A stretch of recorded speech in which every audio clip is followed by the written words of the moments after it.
Hello everyone, welcome to channel learn with ease. आज का topic है हमारा फाइनेंशियल स्टेटमेंट्स विद एडजस्टमेंट्स का, जिसमें हम सॉल्व करेंगे क्वेश्चन नंबर 8 को। और इस क्वेश्चन में हम प्रैक्टिस करेंगे प्रोविजन फॉर बैड डेट्स की, और नया सीखेंगे जीएसटी की एडजस्टमेंट करना अपने फाइनल अकाउंट्स में। तो ये है क्वेश्चन आपका चैप्टर नंबर 22 डी के गोयल की बुक से। शुरू करते हैं आज का लेसन। आपको दिया गया है मेसर्स राहुल सन्स की बुक्स का ट्रायल बैलेंस, जिसको लेकर के आपको बनाना है trading and profit and loss account और बैलेंस शीट 31 मार्च 2018 को। एंड में आपको कुछ ट्रांजैक्शंस दी गई है जिसकी आपने पोस्टिंग अपनी बुक्स में नहीं की है, तो वो एडजस्टमेंट आपको इन बैलेंसेस में करनी है, जिसका आपका आएगा डबल साइड इफेक्ट, मतलब कि डेबिट भी होगा और क्रेडिट भी होगा। किस तरह से करोगे इसको बिना मैसअप किए स्पीडली? उसके लिए आप जितने भी अकाउंट आपके एडजस्टमेंट एंट्रीज में इन्वॉल्व होने वाले हैं और वो आपके ट्रायल बैलेंस में है, आप उनको पहले से मार्क कर लोगे, जैसे कि मैंने मार्क किया हुआ है। क्यों मार्क करना है?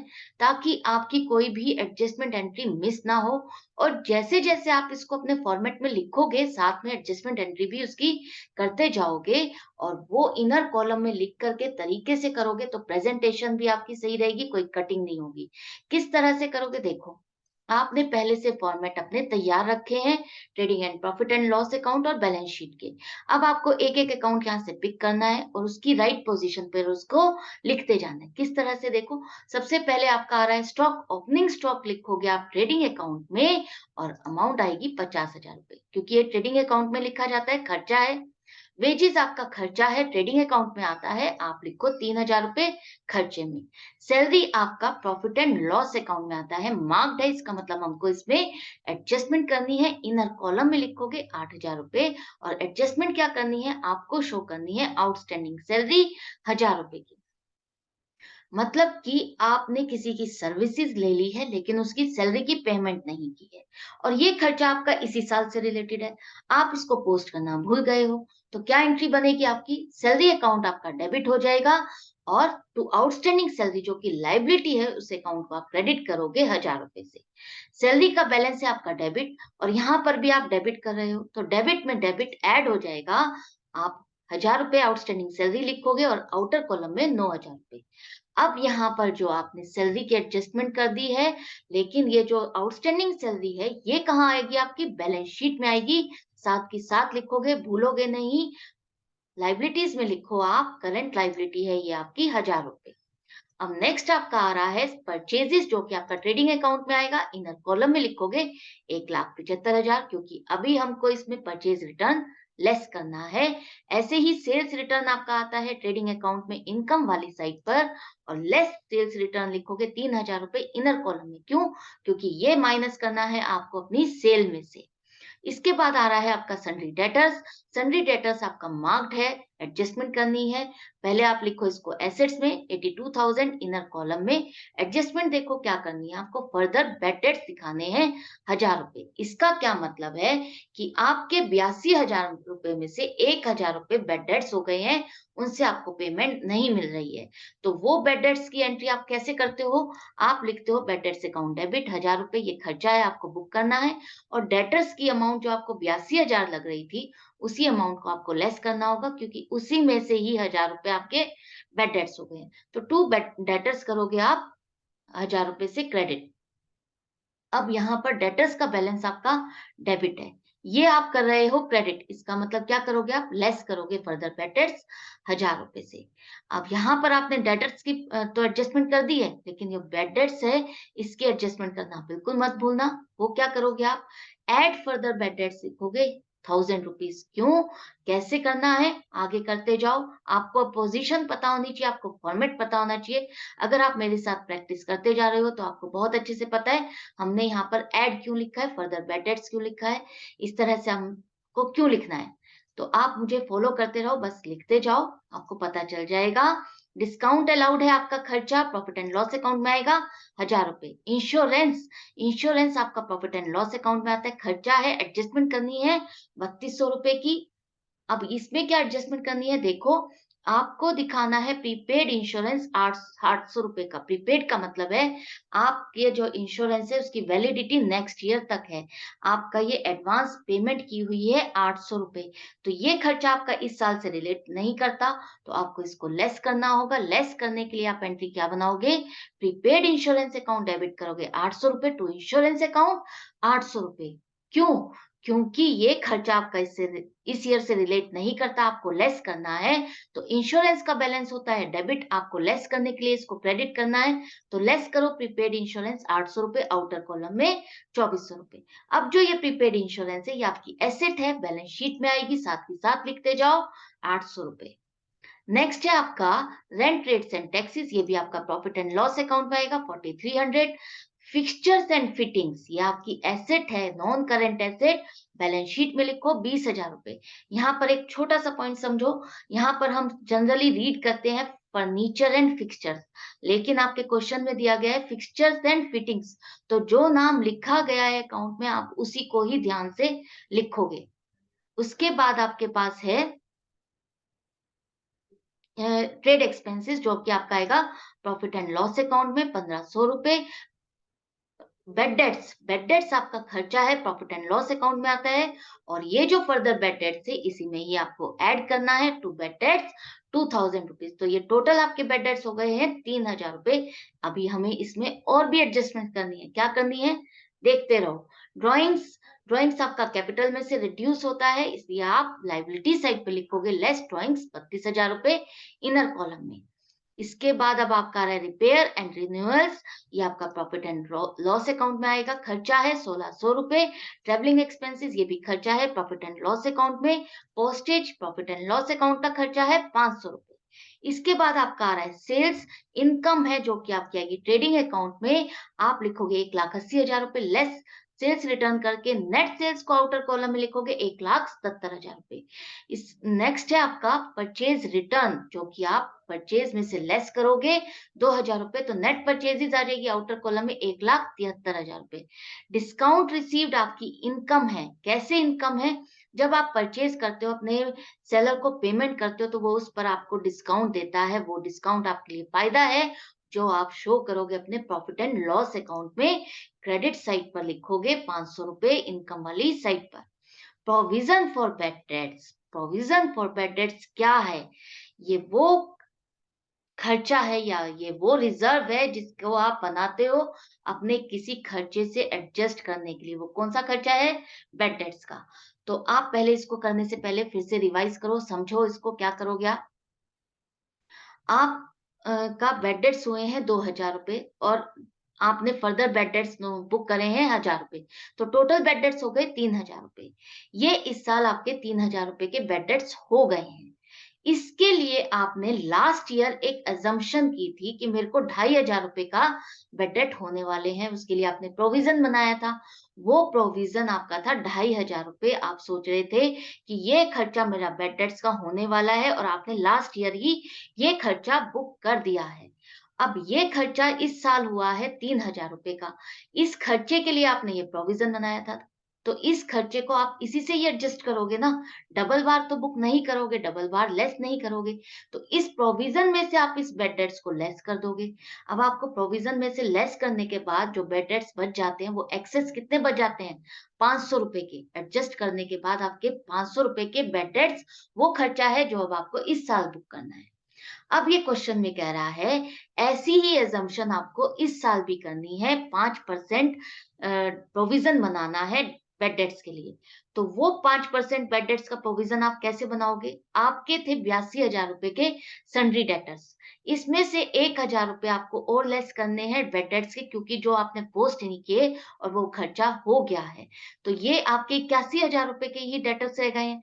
इस 81,000 पर से भी अब आपको प्रोविजन बनाना है, बेड डेट्स बनाने हैं, अजम्पशन करनी है। वो अजम्पशन आप कर रहे हो 4,050 रुपए की, कि ये मेरा नया प्रोविजन है बेड डेट्स का। इस खर्चे को मैं अभी ही बुक करना चाहता हूँ, अपने डेटर्स में से लेस करना चाहता हूँ और अपने बुक्स की एक अच्छी पोजीशन शो करना चाहता हूँ, जिसमें मैं श्योर हूँ, मुझे लगता है कि मुझे इतनी पेमेंट मिल जाएगी।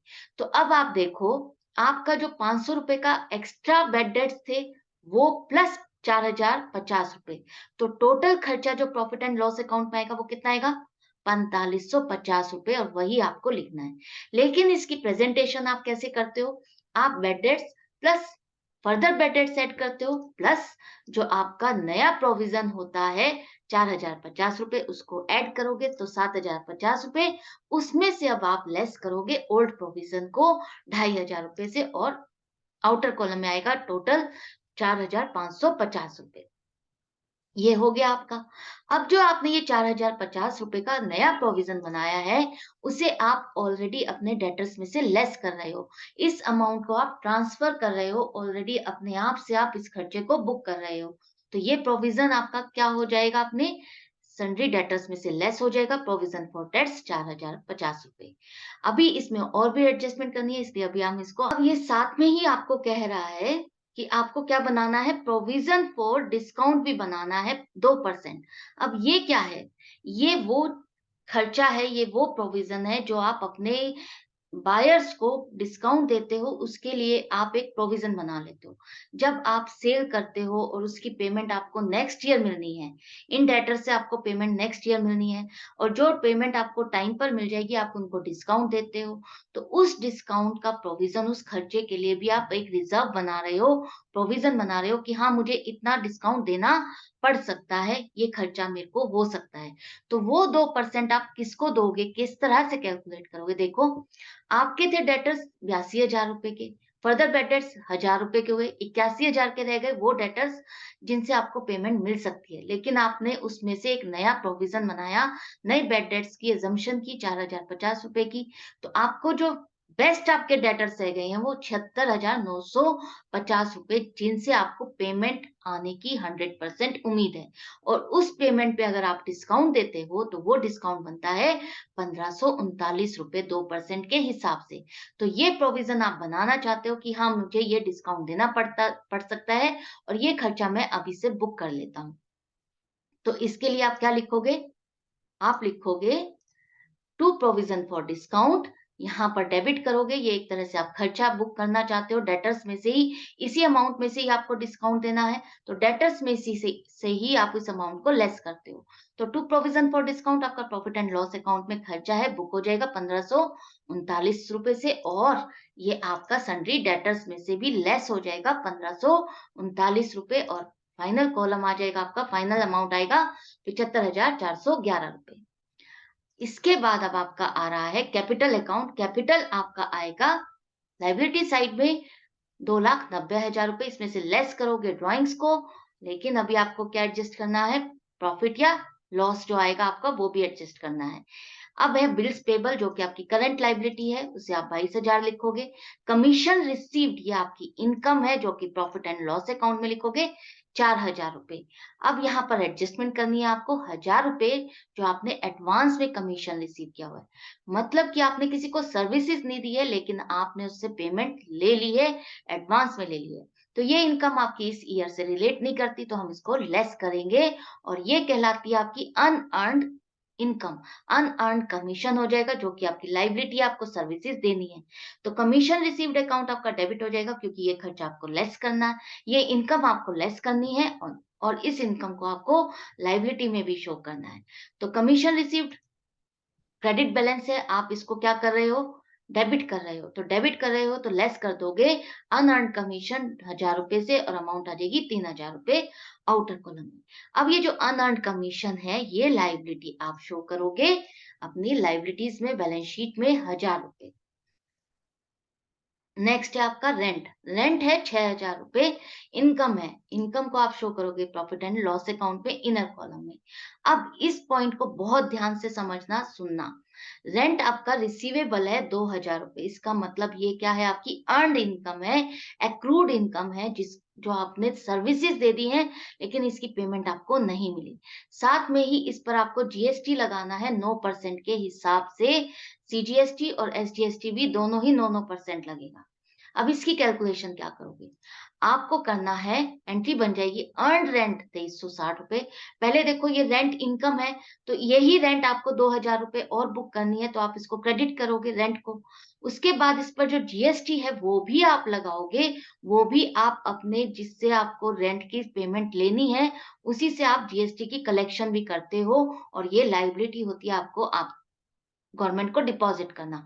तो टू आउटपुट जीएसटी अकाउंट आपका आ जाएगा ₹180 9% अगर आप ₹2000 लगाते हो। ऐसे ही आउटपुट एसजीएसटी 9% ₹180 हो जाएगी और ये टोटल आपका ₹2360 ये आपका आएगा कहाँ?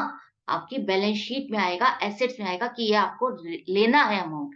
इनकम आप 2000 बुक करोगे, ये आपकी लायबिलिटीज में जाएगा। ये आउटपुट जीएसटी आपका गवर्नमेंट को डिपॉजिट करना आपकी लायबिलिटी है जो कि बैलेंस शीट में आप शो करोगे, एडजस्ट करोगे। किस तरह से करोगे अभी आगे हम करेंगे। इसमें जो एक इम्पोर्टेंट पॉइंट है आपको ध्यान से सुनना है और समझना है वो ये है कि जो पेमेंट आपको मिलनी है, आपने जिसकी सर्विसेज दे दी है, आपको जो इनकम हो गई है और उसकी पेमेंट आपको मिलनी है, उस पर आप जीएसटी कैलकुलेट करोगे। लेकिन जो आपको एडवांस में इनकम मिली है, आपकी सर्विसेज़ के लिए जैसे कि आपको कमीशन मिला है, इस पर आप जीएसटी नहीं कैलकुलेट करोगे। हमने इस पर जीएसटी नहीं लगाया ना, क्योंकि ये आपको एडवांस में मिला है। ऐसे ही आपका जो आप पेमेंट करते हो, किसी को प्रीपेड पेमेंट करते हो, तो वो प्रीपेड पेमेंट, एडवांस पेमेंट पे भी आप जीएसटी की कैलकुलेशन नहीं करोगे। अगर आपकी लायबिलिटी कोई बनती है पेमेंट की और वो पेमेंट नहीं की है, आउटस्टैंडिंग लायबिलिटी है, तो उस पर जीएसटी की कैलकुलेशन होगी। मतलब सीधा-सीधा सा ये है, अगर आपकी कोई खर्चा ड्यू हो गया है, वो आपका जीएसटी के लिए लायबल है। ऐसी कोई इनकम आपको मिलनी है, रिसीवेबल है, वो आपकी जीएसटी की लायबल। अदरवाइज आपकी जो एडवांस पेमेंट है या आपने किसी से एडवांस पेमेंट रिसीव की है, उस पर आप जीएसटी की कैलकुलेशन नहीं करोगे। अब देखो इसको आपने रेंट के लिए तो यहाँ पर एडजस्टमेंट करनी है, ऐड करोगे अर्न्ड रेंट जो कि आपने क्रेडिट किया है, ये भी क्रेडिट बैलेंस है 2000 ₹8000 आ जाएगा। अब जो यहाँ पर अर्न्ड रेंट है इसको आप दिखाओगे बैलेंस शीट में, एसेट्स में लिखोगे आप अर्न रेंट ₹2360 यहाँ पर आ जाएगा और ऐसे ही आउटपुट सीजीएसटी यहाँ लिखोगे एट आउटपुट सीजीएसटी ₹180 ऐसे ही एड आउटपुट एसजीएसटी ₹180। क्यों हमने ऐड लिखा? क्योंकि अगर हमारे पास ट्रायल बैलेंस में और बैलेंस है तो हम उसमें ऐड करके अपनी लायबिलिटी इनपुट की जो है उससे एडजस्ट कर सकें। ये अगर आपने जीएसटी का टॉपिक अभी तक नहीं समझा है, अभी तक आपको कंफ्यूजन है तो आप प्लेलिस्ट से जाकर के जीएसटी का टॉपिक कर सकते हो, समझ सकते हो, अपने हर डाउट को क्लियर कर सकते हो।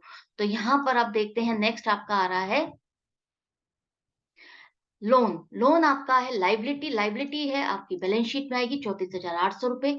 आउटपुट सीजीएसटी आपकी लायबिलिटी है, तो लायबिलिटी आपकी आ जाएगी बैलेंस शीट में, यहाँ लिखोगे आउटपुट सीजीएसटी ₹15,000 ऐसे ही आउटपुट एसजीएसटी ₹15,000। ये लिखने के बाद आपके आपके पास क्या आ रहा है नेक्स्ट देखो लीगल फीस है 500। अभी आप कहोगे कि ये अभी भी आपने क्यों नहीं एडजस्ट किया? क्योंकि इसमें से आपको अभी एडजस्ट करना है इनपुट सीजीएसटी और इनपुट एसजीएसटी, वो हम सीरियल वाइज चल रहे हैं, तो तभी हम लिखेंगे और तभी हम इसको करेंगे। तो पहले करो आप लीगल फीस जो कि आपका आएगा ट्रेडिंग अकाउंट में ₹500। बिल्स रिसीवेबल आपकी एसेट है, बैलेंस शीट में शो करो ₹50,000।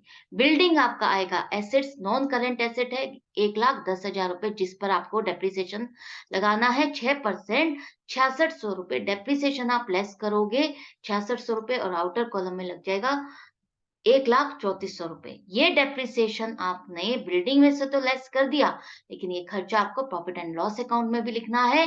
टू डेप्रिसिएशन अमाउंट आ जाएगी ₹6600। नेक्स्ट है आपका इनपुट सीजीएसटी। अब समझो, जो ये आपकी लायबिलिटी थी, आउटपुट सीजीएसटी की और आउटपुट एसजीएसटी की, इसमें से आप एडजस्ट कर सकते हो अपनी इनपुट सीजीएसटी और एसजीएसटी को। क्यों? क्योंकि जो चीज़ आप परचेज़ करते हो, आप अपना सामान परचेज़ करते हो या किसी की सर्विसेज़ लेते हो, उस पर जो आपको जीएसटी लगता है, वो हो जाता है आपके लिए एक तरह से एसेट जिसको आप अपनी लायबिलिटी से एडजस्ट कर सकते हो या आप पे करते हो गवर्नमेंट को जीएसटी। तो ये आप एडजस्ट करोगे, लेस इनपुट सीजीएसटी 10,000 रुपए, तो बैलेंस आपकी जो लायबिलिटी है वो 5,180 रुपए ये शो होगी आपकी लायबिलिटीज में। ऐसे ही आउटपुट सीजीएसटी आपका एडजस्ट होने के बाद क्या आ जाएगा? 5,180 रुपए। इस तरह से जब हमने सारे अकाउंट्स लिख लिए हैं, अभी बाकी है अब आपका स्टॉक, क्लोजिंग स्टॉक लिखना। तो क्लोजिंग स्टॉक आएगा आपका एसेट्स में 32,000 रुपए और दूसरा आपका आएगा ट्रेडिंग अकाउंट में बाय क्लोजिंग स्टॉक, इनकम वाली साइड पर लिखोगे 32,000 रुपए। अब आपका सारा डाटा आपने फॉर्मेट में लिख लिया है। अब बारी आ गई है टोटल करने की, डिफरेंस निकालने की, प्रॉफिट या लॉस कैलकुलेट करने की। आपने कैलकुलेट किया इनकम साइड ट्रेडिंग अकाउंट में तो 2,09,000, जिसमें से लेस किया एक्सपेंस साइड को 2,26,000 को, तो आपको आ रहा है लॉस। और ये लॉस है ग्रॉस लॉस, जो कि आपका आ जाएगा कहाँ? क्रेडिट साइड पर लिखोगे, इनकम वाली साइड पर लिखोगे by gross loss transfer to P and L account, amount आएगी 17,000 रुपए। क्यों लिख रहे हैं हम यहाँ? क्योंकि इस साइड जो एक्सपेंस वाली साइड है, एक्सपेंस आपके ज्यादा है, इस साइड का टोटल आपका ज्यादा है 2,26,000 है, और इस साइड का टोटल आपका 2,09,000 है। तो इक्वल करने के लिए आपको कहाँ लिखना होगा? इसी साइड लिखना होगा, इनकम वाली साइड पर, और एंड में टोटल लिखोगे 2,26,000। अब ये लॉस है, तो ये ग्रॉस लॉस आप जो पी&एल में ट्रांसफर करते हो तो आप एक्सपेंस वाली साइड पर ही लिखोगे। To gross loss brought down amount आएगी 17,000 रुपए। अब करो टोटल अपने प्रॉफिट एंड लॉस अकाउंट का। तो आपका जो इनकम वाली साइड है वो 11,500 है, एक्सपेंस आ रहा है 54,689। तो आपका टोटल नुकसान कितना हो रहा है, लॉस कितना आ रहा है? नेट लॉस, नेट लॉस आ रहा है 43,189 रुपीज, जो कि आप कहाँ शो करोगे? यहाँ पर आपका नेट लॉस आएगा आपका यहाँ पर by net loss transfer to capital account लिखोगे और 43,189 क्रेडिट साइड पर, इनकम वाली साइड पर ही लिखेंगे। क्यों? क्योंकि हमको इक्वल लिखना होता है। टोटल आपका एक्सपेंस साइड का ज्यादा है और आपको इसमें बैलेंस करने के लिए कहाँ लिखना होगा? आपको इनकम वाली साइड पे लिखना होगा 43,189 और एंड में टोटल लिखोगे 54,689। तो इस तरह से आपका trading and profit and loss account हो गया। अब बारी आती है इस लॉस को अपने कैपिटल में एडजस्ट करने की। लेस करोगे नेट लॉस 43,189, तो फाइनल अमाउंट जो आ जाएगी आपकी 2,14,811 कैपिटल की। इसे आप आउटर कॉलम में लिखोगे। अब बारी आ जाती है टोटल करने की, लायबिलिटी और एसेट साइड की। टोटल आ रहा है आपका लायबिलिटीज का 2,83,971 रुपए, एसेट का भी 2,83,971 रुपए। आई होप ये आपको समझ में आ गया होगा, बहुत अच्छे से क्लियर हो गया होगा। हमारा क्वेश्चन करेक्ट है, कंप्लीट भी हो गया है, बिना मैसअप के, बिना कटिंग के। तो मैं मिलूंगी आपसे नेक्स्ट क्वेश्चन में, नेक्स्ट वीडियो में। लेकिन आप बने रहना, सीखते रहना, प्रैक्टिस को अपना कंटिन्यू रखना। नए हो तो चैनल को सब्सक्राइब जरूर कर दो। अच्छा लगता है, सीख रहे हो तो लाइक जरूर करो। अगर आप मुझसे ऑनलाइन क्लासेस चाहते हो तो मुझे व्हाट्सएप कर सकते हो 9212666015 पर। Goodbye and take care.